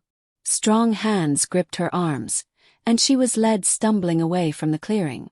She tried to count steps, to track direction changes, but her exhausted brain couldn't hold the information. They walked for what felt like hours but was probably less than 1. When they finally removed the blindfold, she was alone in dense forest. No pack members visible. No markers. Just trees and rocks and the sound of wind through branches. The sun was already setting. Eloan forced her battered body to move. Shelter first. Food second. She found an outcropping of rock that formed a natural lean-to and gathered pine boughs to create a rough bed. Her hands were clumsy, her shoulders screaming in protest, but she worked methodically. This, at least, was something Master Thorn had taught her. How to survive in the wilderness. What plants were safe. What could kill you. As darkness fell, she searched for food by feel as much as sight. Found some edible mushrooms growing on a fallen log. Discovered a patch of wild onions. Not much, but enough to quiet her gnawing stomach. She was reaching for what looked like a tuber, a root vegetable that might be filling, when something made her pause. The shape was right. The color in the fading light seemed right. But the smell. She brought it closer to her nose and inhaled carefully. Bitter. Dark. With an underlying sweetness that didn't belong. Water hemlock. Her heart stopped. Water hemlock looked almost identical to wild parsnip, especially in low light. But where parsnip was nutritious, hemlock was lethal. A single bite could kill a full-grown wolf within hours. Painful, convulsive death. And this tuber hadn't just grown here naturally. Someone had planted it. She could see the disturbed soil around it, the careful placement near the edible onions. Whoever had set up this trial area had deliberately placed poison where a desperate, exhausted wolf might grab it without thinking. This wasn't about survival. This was about murder dressed up as testing. Eloan sat back, her mind racing through implications. If she'd eaten it and died, what would happen? Would they call it a failure of the test? Would they blame her for not being careful enough? And more importantly, who had planted it? Lilith was the obvious answer. She was administering the trials. But would she risk breaking pack law so obviously? Unless she had help. Unless someone on the council was complicit. Eloan left the hemlock where it was and searched the area more carefully. Found 2 more poison plants cunningly placed among safe ones. White snakeroot near wild lettuce. Death cap mushrooms mixed in with honey mushrooms. Someone wanted her dead. Not just failed dead. The question was what to do about it. She could tell Jareth. Claim sabotage. But she had no proof beyond her word. And who would believe the outsider over the pack's second? She could simply avoid all the planted poisons and say nothing. But that felt like missing an opportunity. Or she could use this. Eloan carefully harvested the water hemlock. Not the root, but the leaves and stems. Also collected samples of the snakeroot and one of the death caps, wrapping them carefully in large leaves to avoid direct contact. Poisonous plants were also medicinal plants if you knew how to use them.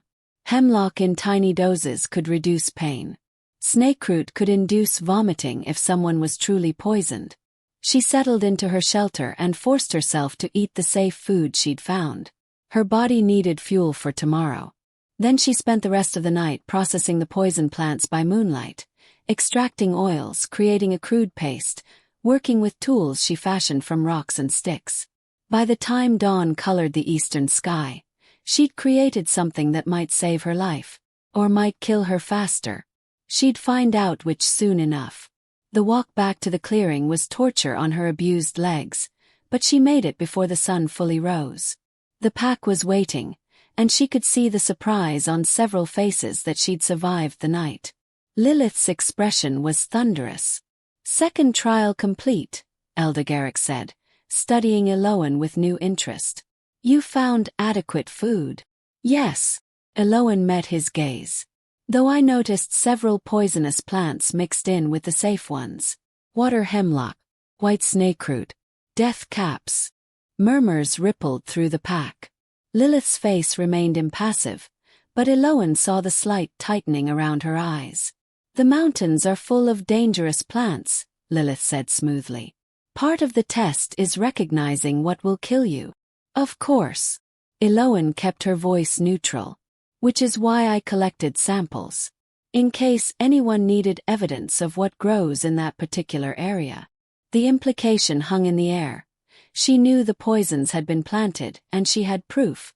Not enough to make accusations, but enough to warn whoever had planted them that she wasn't as ignorant as they'd hoped. Lilith's jaw clenched. How resourceful. Indeed. Elder Garrick's tone was dry. Rest for 2 hours. Then we begin the final trial. Eloan was allowed water and a small meal while the pack prepared for the third trial. She sat apart from the others, forcing food down her protesting stomach, watching the dynamics. Jareth stood with his senior warriors, but his eyes kept finding her. She could feel his attention through the mark on her wrist. Concern, calculation, something that might have been approval. When the 2 hours ended, she was led back to the center of the clearing. This time, the entire council stood in attendance. And beside them, a male she hadn't seen before. Powerful build, sharp features, eyes that held too much intelligence and ambition. Ravin. The final trial, Elder Garrick announced, is judgment. The ability to think strategically. To see patterns others miss. To prove your mind is as valuable as your strength. A male warrior stepped forward carrying a large board covered in carved tokens, wolf figures in different colors, representing different packs and positions. A wargame. Strategy simulation. You'll face Ravin in a tactical scenario, Garrick continued. He'll command one force. You'll command the other. We'll judge not just whether you win but how you think. How you plan. Ravin smiled, and it was the smile of a predator who'd already won. Shall we begin, little Luna? They set up the board. A map of theoretical territory with forests, mountains, rivers. Ravin was given the attacking force. Eloan the defending. She studied the board while Ravin made his opening moves. Aggressive pushes designed to overwhelm through sheer force. She countered by retreating. Drawing his forces deeper into her territory. Stretching his supply lines. Running away. Ravin mocked. Is that your strategy? Observing. Eloan corrected quietly. And she was. Not just the board but Ravin himself. The way he moved his pieces. The patterns in his aggression. He favored his right flank. Always pushed there first before committing to center. And his supply tokens. He kept them clustered together rather than distributed. It reminded her of something. She made her next moves carefully, watching his responses. Testing a theory. Around them, the pack watched in silence. She could feel Jareth's intensity, the way everyone was trying to determine if she actually knew what she was doing or was just flailing. 10 moves in, Ravin controlled most of the board. Her defending force was fragmented, scattered. Looked like a rout. You're finished, Ravin said confidently. Surrender now and save yourself the embarrassment. One more turn, Eloan said. She made 3 moves in quick succession, positioning tokens that Ravin had dismissed as irrelevant. Cutting his supply line. Surrounding his main force. Using the terrain he'd ignored to trap him. Check, she said quietly. Ravin stared at the board. His confident expression crumbled. He'd been so focused on aggressive advancement that he hadn't seen the trap until it was too late. His force was surrounded, cut off, starving. He searched for words. That's not possible. You're not, you can't. She can. Jareth's voice cut across Ravin's protests. And she did. That's a master-level strategy. Where did you learn it? I didn't learn it. Eloan kept her eyes on the board, on Ravin's exact positioning. I recognized it. Pattern. The way you cluster supplies, favor the right flank, push aggressively before consolidating. She looked up at Ravin. You've been using this exact strategy for weeks, haven't you? Not on a game board. On actual troop movements. The clearing went deadly silent. What are you implying? Ravin's voice was dangerous. I'm not implying anything. I'm observing. Eloan stood slowly, her exhausted body protesting every movement. You have forces positioned right now, don't you? Clustered supplies. Right flank heavy. Preparing for an aggressive push. She turned to Jareth. When is the Blood Moon Summit? 2 weeks. His eyes were locked on Ravin. And where will it be held?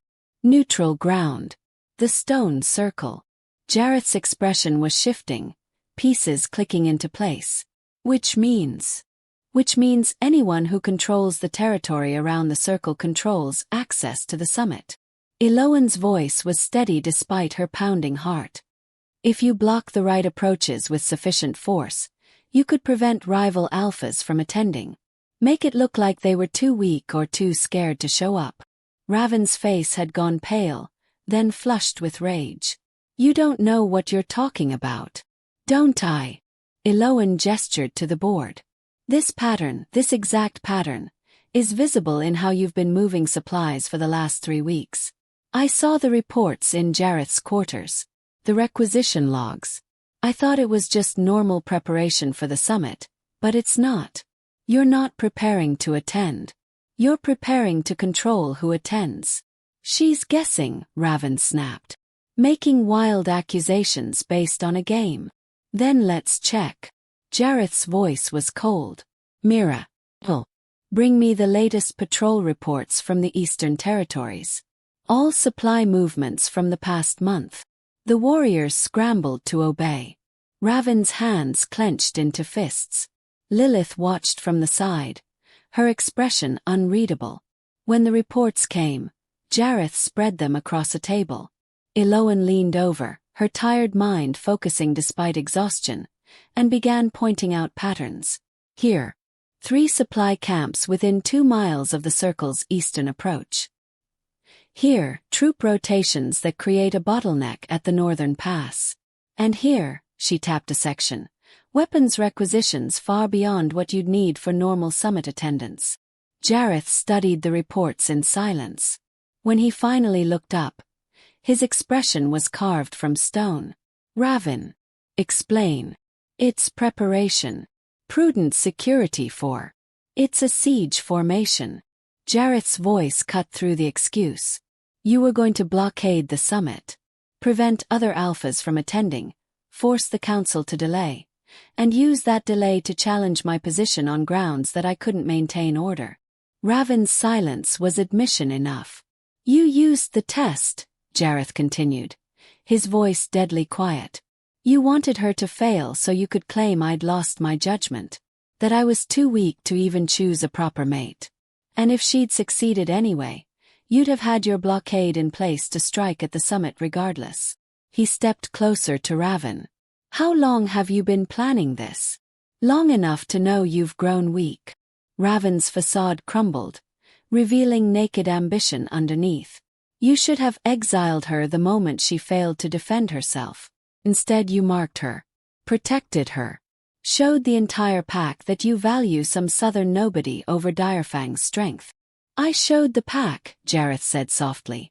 That intelligence is strength. That seeing patterns others miss is valuable. That a Luna doesn't need to be the biggest wolf to be the most dangerous. He glanced at Eloan. She just proved that. Twice. Elder Garrick cleared his throat. The council will need to discuss this. Raven's preparations require immediate investigation. His old eyes found Eloan. But first, we must conclude the test of worth. He looked around at the other council members, receiving silent nods. The candidate has completed all 3 trials. Endurance, she finished the run. Survival, she identified and avoided planted poisons. Judgment, she defeated Raven in strategy and uncovered his conspiracy. More than that, one of the other council members, a scarred female, spoke up. She identified a threat to the pack that none of us saw. Used her mind to protect the Alpha and preserve our position at the summit. Garrick raised his staff. Then it is the council's judgment that Viper, Luna to Alpha Jareth, has passed the test of worth. She is recognized as Direfang. The words echoed across the clearing. For a moment no one moved. Then slowly wolves began to shift their posture. Not acceptance, not yet. But acknowledgement. She'd earned the right to be here. Lilith's expression was complex.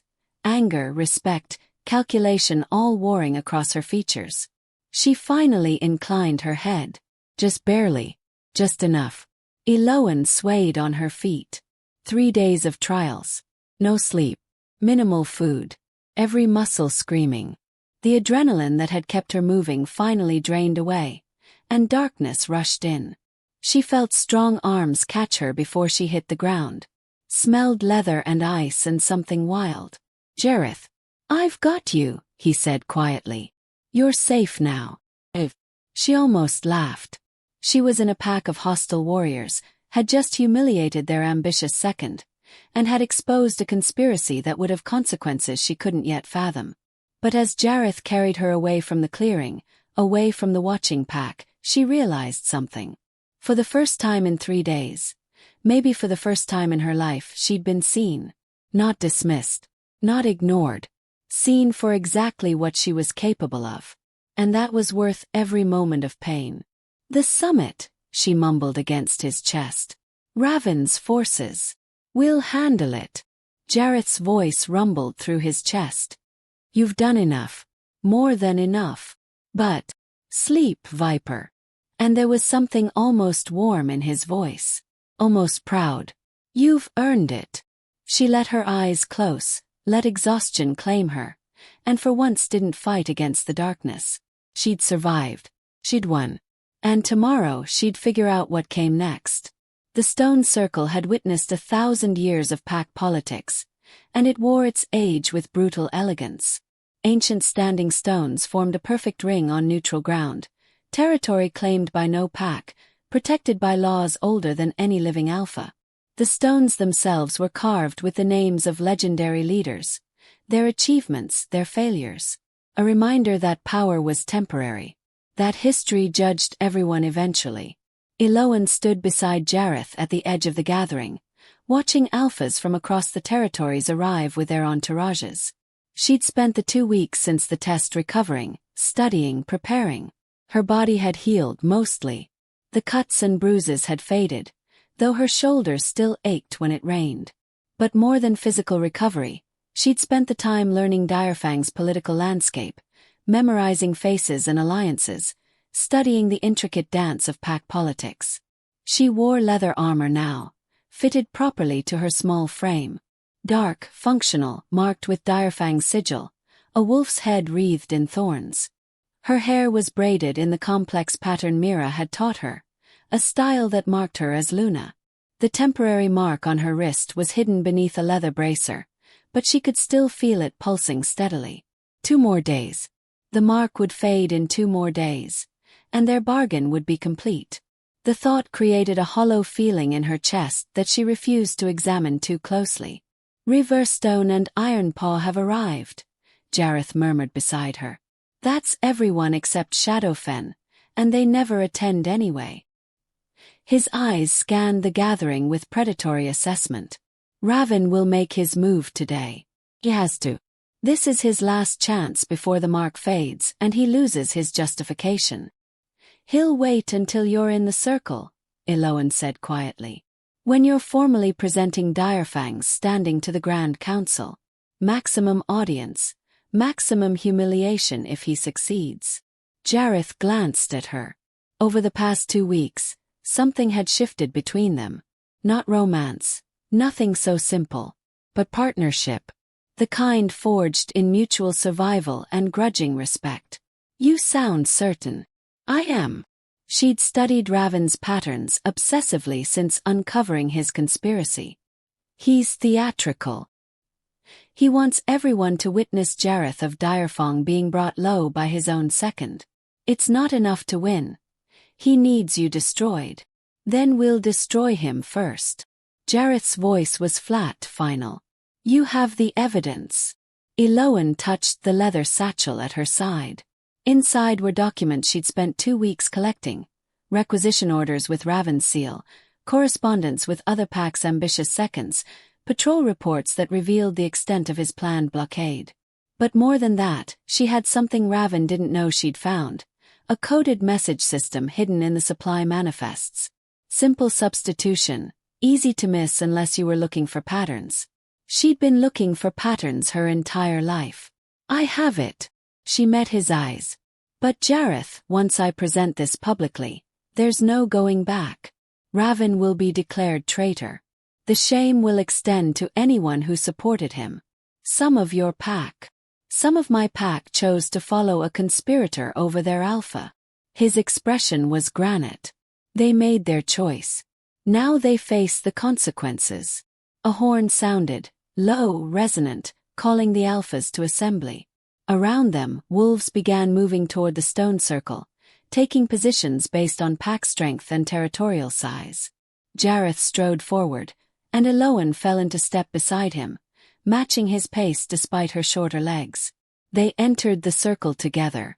The interior was vast, with the standing stones creating clear boundaries and excellent acoustics. Alphas stood in a ring, their Lunas beside them, their senior warriors arrayed behind. The Grand Council occupied the northern section, 7 ancient wolves who served as judges and record-keepers, ensuring pack law was maintained across territories. Eloan saw heads turn as they entered, saw the assessment, the calculation. Some alphas nodded to Jareth with respect. Others watched with barely concealed anticipation, waiting to see if the rumors about Direfang's instability were true. And there, standing with his own contingent of warriors, was Raven. He caught Eloan's eye and smiled. It was the smile of someone who believed they'd already won. Elder Garrick, representing Direfang on the Grand Council, struck his staff against stone. The Blood Moon Summit is convened. Let all grievances be heard, all alliances acknowledged, all challenges made according to ancient law. The ritual began. Territorial disputes were settled. Trade agreements were formalized. Small packs pledged allegiance to larger ones. The machinery of pack politics grinding forward with practiced efficiency. Finally Garrick called, "Direfang, step forward and present your standing." Jareth moved to the center of the circle, Eloan at his side. His voice carried across the stone with natural authority. Direfang holds the northern territories. Our borders are secure. Our pack is strong. We come to reaffirm our standing and our commitment to pack law. "And your Luna?" one of the Grand Council asked, a female with silver hair and sharp eyes. She was not Luna at the last summit. Present her formally. "Viper of Direfang," Jareth said, gesturing to Eloan. "Marked and tested according to ancient rites. She has passed the test of worth and been accepted by Direfang's council." Murmurs rippled through the assembly. The test of worth was legendary, rarely invoked, even more rarely passed. "Let the mark be witnessed," the silver-haired counselor commanded. Eloan removed her bracer, extending her wrist. The crescent moon wrapped in thorns was clearly visible, though it had begun to fade slightly at the edges. A temporary mark approaching its expiration. Several alphas leaned forward examining it. Satisfied murmurs. The mark was genuine. "Direfang's standing is acknowledged," Garrick began. "I challenge that acknowledgement." Raven's voice cut through the circle like a blade. He stepped forward, his expression solemn, his posture that of a loyal wolf forced to speak difficult truth. "I challenge on grounds of compromised leadership and instability." The circle went silent. This was it. The moment everything balanced on a knife's edge. "Explain your challenge," the silver-haired counselor commanded. Raven moved to the center, positioning himself opposite Jareth. "I am Raven, second of Direfang. For 15 years, I have served Alpha Jareth faithfully. But in recent months, I have watched his judgment deteriorate. Decisions made impulsively. Resources allocated carelessly." He paused for effect. "And then he brought her into our pack." He gestured at Eloan with barely concealed contempt. A wolf from a southern pack. Weak. Unable to fight. Unable to defend. He claimed her at a ceremony without consulting his council, without considering the message it sent to our allies and enemies. Raven's voice strengthened. "He marked her temporarily, a political arrangement, and has kept her only to save face. But that temporary mark fades in 2 days. And when it does, he will be unmated again, having gained nothing but humiliation." "That's a lie." Jareth's voice was dangerous. "She passed the test of worth. She earned her place." "She survived the test," Raven corrected. "Barely. Through luck and observation, not strength. And in the 2 weeks since, what has she contributed? What strategic value does this healer bring to Direfang?" He turned to address the Grand Council directly. I challenge Jareth's fitness to lead on grounds that he has allowed personal weakness, sentiment perhaps or misguided mercy, to compromise the pack's strength. A true alpha would have chosen a Luna who enhances the pack's power. Instead, he chose a liability. The words hung in the air. Eloan could feel the weight of judgment pressing down. Could see alphas nodding, considering. Raven had framed this perfectly. Not as ambition but as loyal concern. As a second force to speak truth to power. These are serious accusations, Garrick said heavily. Jareth, how do you answer? Jareth's jaw was clenched. His hands fists at his sides. Eloan could feel his rage through the mark on her wrist. Could feel him calculating responses, weighing options, trying to find the words that would salvage this. But words wouldn't work. Raven had poisoned the well too effectively. Any defense Jareth offered would sound like weakness. Like an alpha making excuses. Eloan stepped forward. May I speak? Her voice was quiet, but it carried in the circle's acoustics. The silver-haired counselor looked surprised. A Luna may speak in her alpha's defense if she chooses. Proceed. Eloan moved to stand beside Jareth, facing Raven directly. Raven is correct about several things. I'm small. I cannot fight as Direfang's warriors fight. I was marked temporarily, and that mark will fade soon. She held up her wrist, letting everyone see the fading crescent. But he's wrong about why Jareth chose me, and he's wrong about what I've contributed. Oh! Raven's smile was condescending. Enlighten us, little Luna. What have you contributed? I uncovered your conspiracy. She said it simply, matter-of-factly. Your plan to blockade the summit approaches, prevent rival alphas from attending, and use their absence to challenge Jareth's position. Raven's smile didn't waver, but Eloan saw his eyes harden. Wild accusations. Desperate deflection. I have proof. Eloan reached into her satchel and pulled out the documents. Requisition orders. Supply manifest. Patrol reports. All bearing your seal. All showing the exact pattern of a siege formation around the stone circle's eastern and northern approaches. She handed the documents to the Grand Council. Garrick took them, began reading. His expression darkened. More than that, Eloan continued, her voice steady. I have the coded correspondence. You thought you were being clever, hiding messages in the supply manifests. Simple substitution. Every third word in the quantity columns. Read vertically. It spells out your agreements with seconds from Ironpaw and Riverstone packs. Promises of territory if they supported your challenge. Guarantees of position if you took control of Direfang. She produced more documents. The decoded messages laid out clearly, undeniably. Handed them to the council. Raven's face had gone white. You can't. Can't what? Can't read a simple code. Eloan's voice was quiet, but there was steel underneath. You're right that I'm not a warrior. I'm an observer. I see patterns. I notice details others miss. And I noticed that your tactical formations during the test of worth, the way you positioned your pieces, the way you structured your supply lines, matched exactly with real troop movements you've been making for weeks. She turned to address the Grand Council directly. Raven didn't challenge Jareth because of concern for the pack. He challenged because he wants power.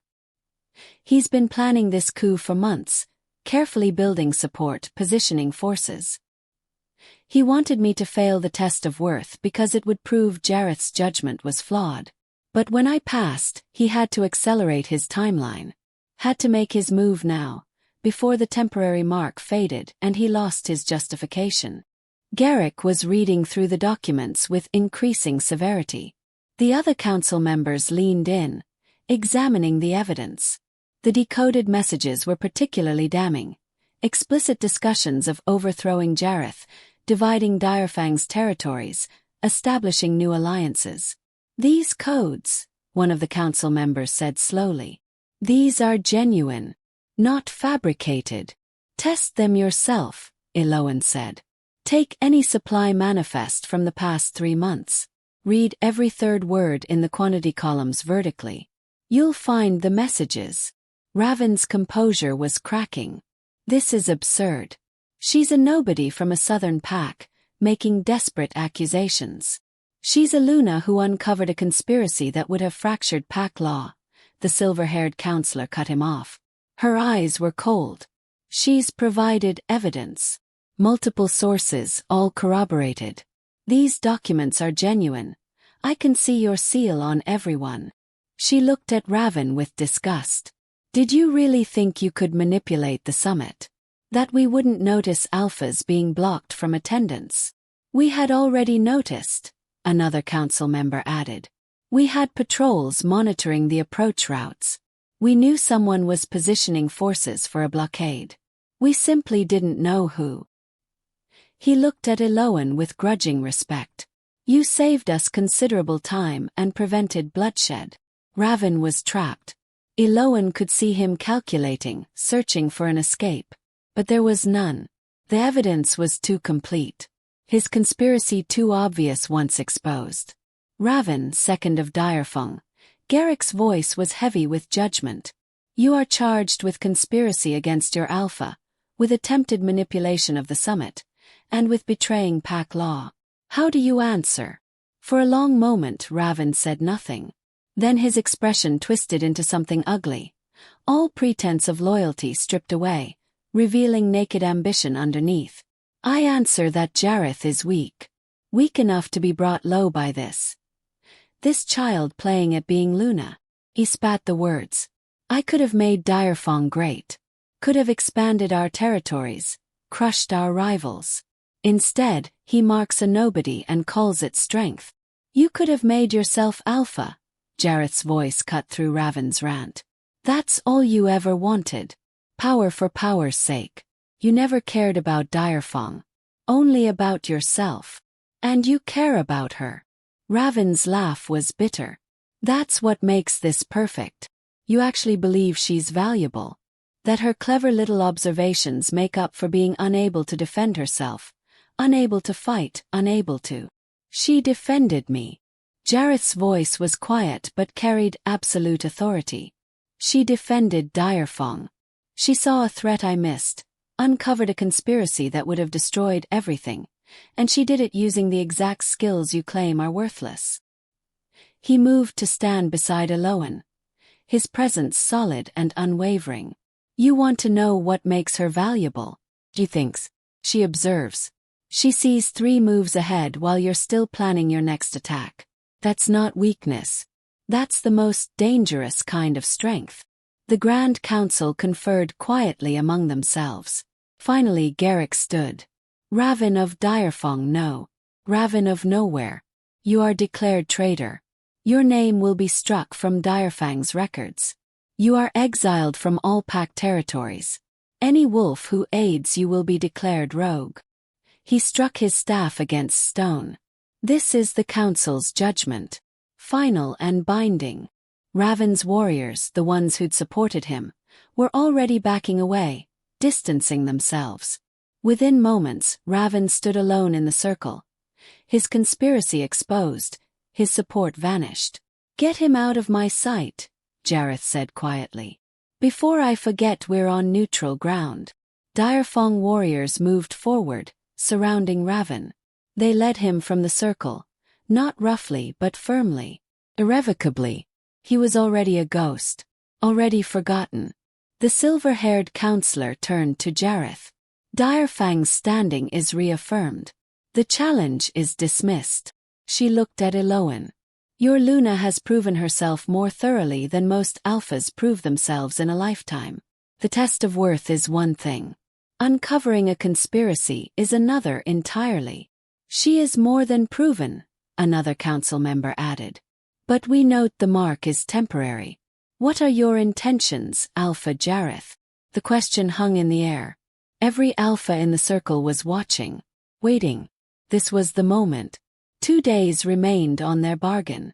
Jareth could honor it, let the mark fade, set Eloan free with gold and references as promised. No one would question it. She'd fulfilled her purpose, proven his judgment sound. saved his position. Jareth turned to face her fully.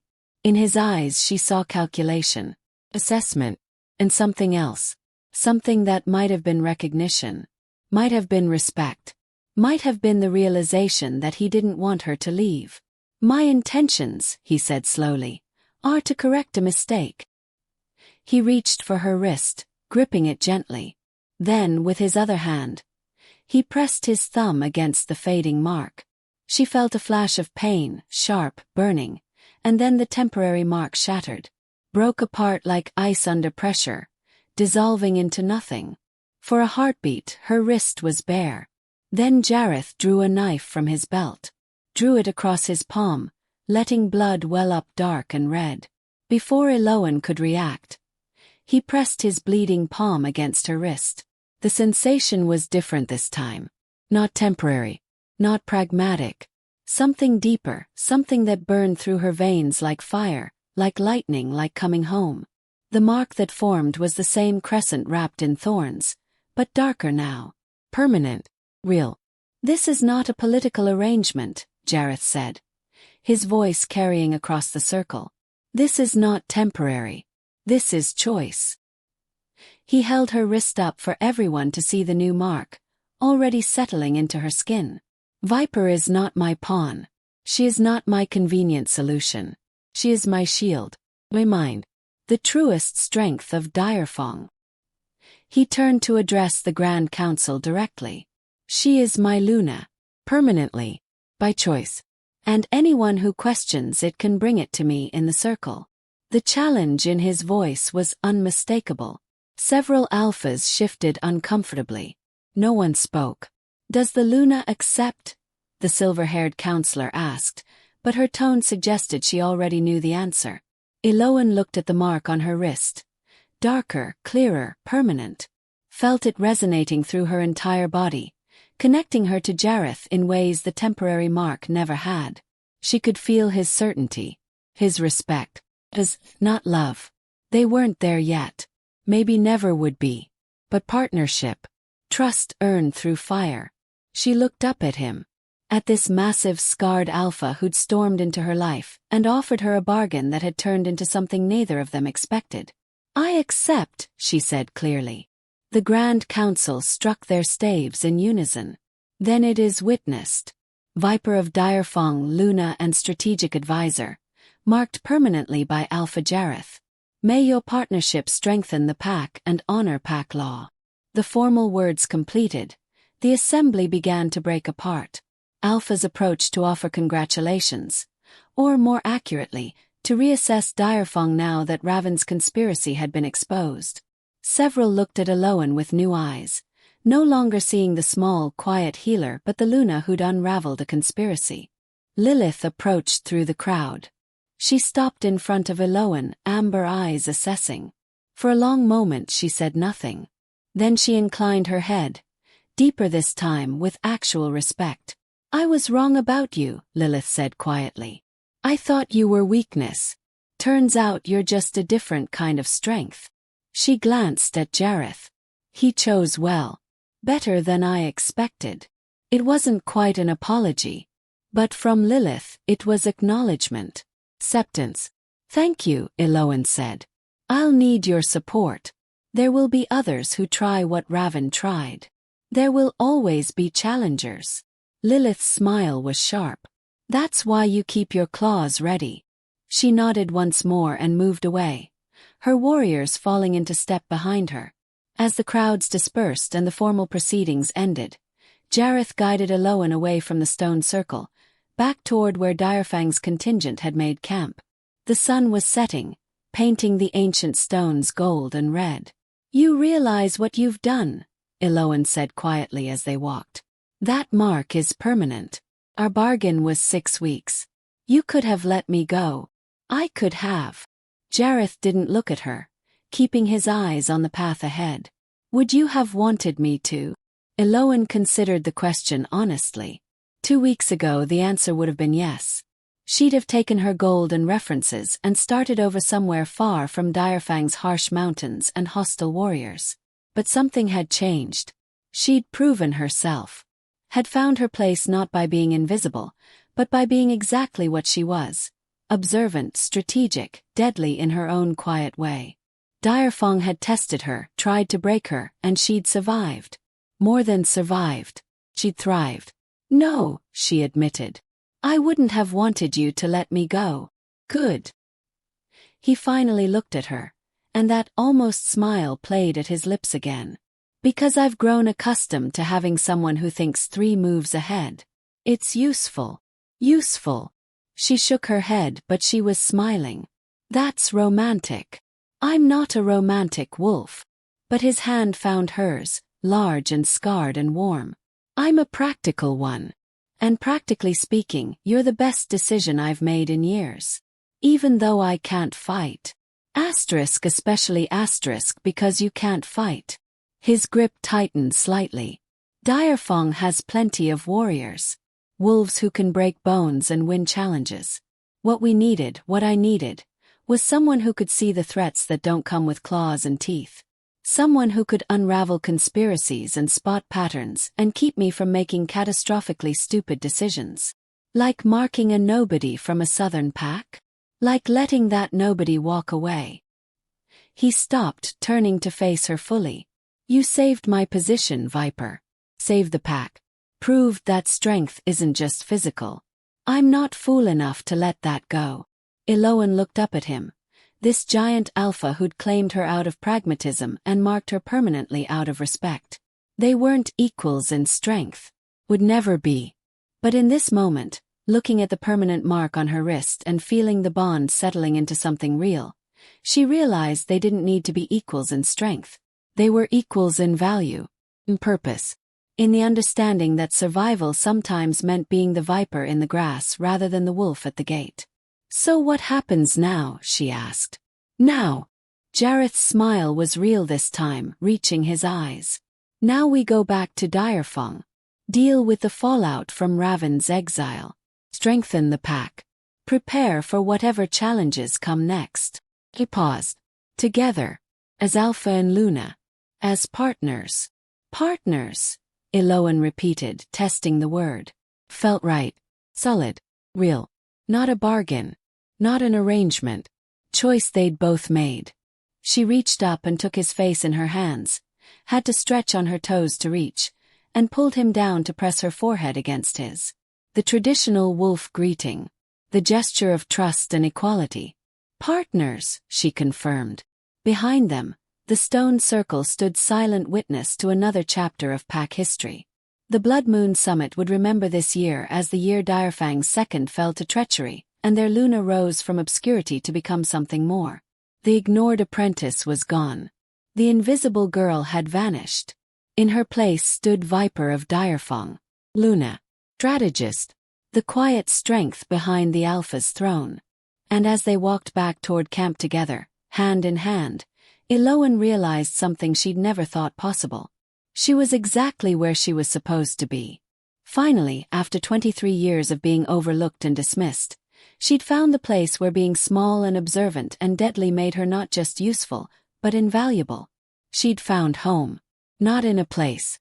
Not in warm stones and gentle hills. But in the fierce respect of a pack who'd tested her and found her worthy. In the permanent mark of an alpha who'd chosen her not once, but twice. In the knowledge that she'd never be invisible again. The worst feeling she'd once thought was being utterly ignored. But the best feeling, the absolute best, was being seen for exactly who you were and valued because of it, not despite it. And that was worth every moment of pain, every trial, every challenge. That was worth everything. Thank you for joining the pack today. If this story pulled you in, make sure to subscribe and tap the moon bell so you never miss the next Alpha Destiny. And tell me in the comments, who should we follow next under the full moon?